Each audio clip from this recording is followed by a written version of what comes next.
Like, literally, if PlayStation, Xbox, and Nintendo, who are the three console makers, basically, at this point, and Ubisoft, which is one of the largest independent studios out there, are not interested in coming to the conference, what are we showing?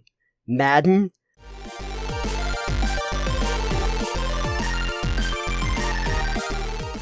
In today's Weekly Muse, E3 is cancelled! Rip.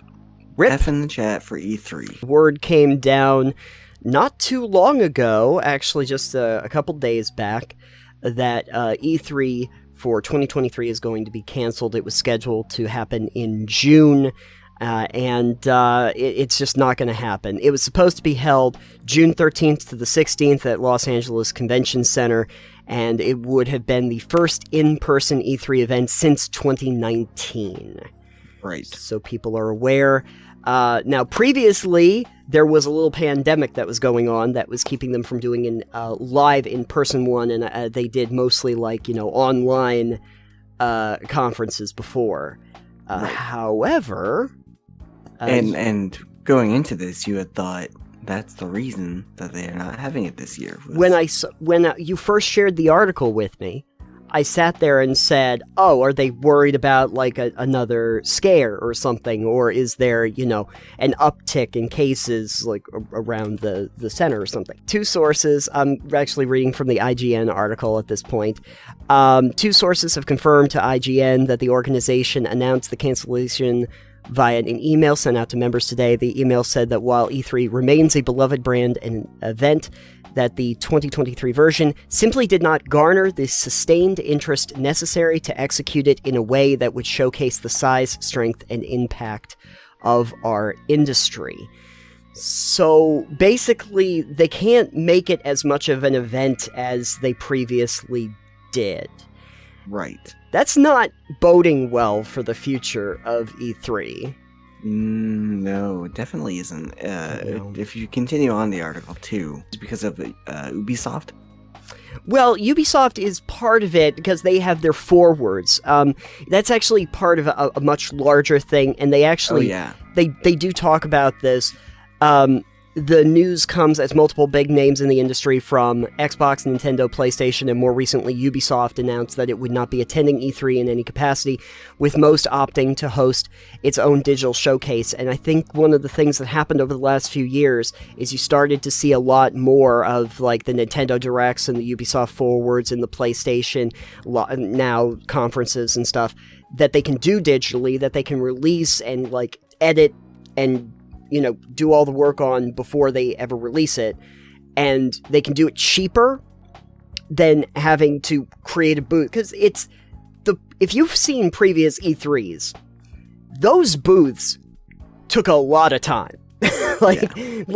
Some of those booth displays and what they had to do to set those up and what they cost to just be there in the first place is an expensive venture. It's a lot. And as many people probably know, even though it's really neat for a lot of gamers to go to conferences like E3, mostly what they are there for is for potential investors and stockholders to show off the products. And if you can do that as a digital showcase where you can just launch a video with some talking heads discussing the games and then put out your trailers for the games, it just makes more logical sense to do that if you get the same kind of interaction. Since we haven't really had an E3 in person since 2019, have you personally, missed it or thought anything about it? Not really. I'm gonna be honest, I barely notice it half the time. Right. So I see the big headlines, PAX was the other weekend, and it's oh, right, PAX. PAX East, yeah. It just happened. Yeah. And it's I don't really pay attention to that stuff too much, so don't really notice it till it's going on, and I'm oh, cool. Yeah. Anything interesting? And then I'm oh, nope. Yeah, it's pretty much just there so that you can see what the big announcements are, and a lot of times they can just do the announcements online anyway. They found that it was so much easier to do their Nintendo Directs, and they can do them periodically throughout the year whenever they feel like they want to. Yeah. So it gets to also be more of a control issue where it's not just, I gotta wait to announce stuff until E3. Earlier this year, Xbox had done a showcase, which I talked about, where they were talking about Redfall and Hi-Fi Rush and all the games that they wanted to preview, and they just did that on their own. They launched it out to the public. Anyone could watch, what they had at that point. So I think from just like a marketing and control standpoint, it's a little bit easier. I think you get less of those awkward moments like you guys don't have phones or something like that we have at live conferences where people are not prepared for the question and answer periods. I always wanted to be able to attend just an E3 just to see it for myself.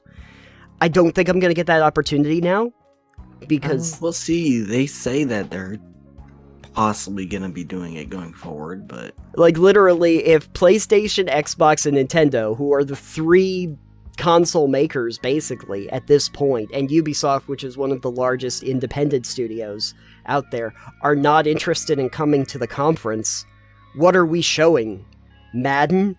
Are we doing... Is it just E3 coming to, say, EA to coming to E3? Is that all we're doing? Yeah, is EA doing any of their own things? I'm sure EA... Really? I imagine that EA was probably assuming that they would go to whatever is going on, but I think EA has periodically done digital conferences, which is probably what they're going to do. And, I mean, Devolver ended up doing their own showcase anyway.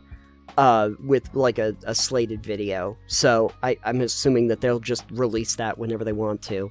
But in terms of an in-person conference, no, it doesn't have anything to do pandemic related. It has to do with not really having a lot to show, which is depressing on so many levels. But I don't know. I also understand how companies feel about being able to put out their stuff when they want to put it out instead of going to a big conference, and maybe that just makes more sense in the landscape today than it did, 20 years back when you didn't have the framework to do a digital conference like we do now. I guess now I just have to try and get to a Comic-Con once.